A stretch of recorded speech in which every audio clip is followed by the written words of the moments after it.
You know, one thing I've noticed is nothing gets dirtier than that rubber edge around your tennis shoes. And there's an easy way to clean it.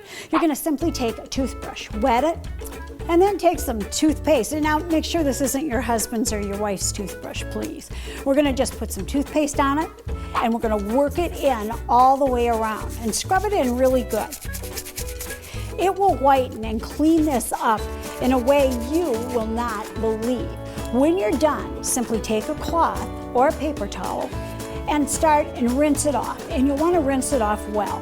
Now, if you have mud on the bottoms of the shoe or anything that you might step in that isn't very pleasant, remember baking soda works great. Put it on dry, take your toothbrush and simply work it into the edges and then walk away, let it dry.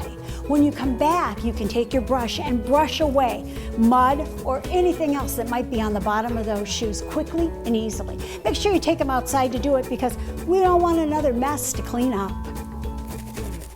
For additional information, check out my website at queenofclean.com. Follow me on Facebook and Twitter, and thanks for talking dirty with the Queen of Clean.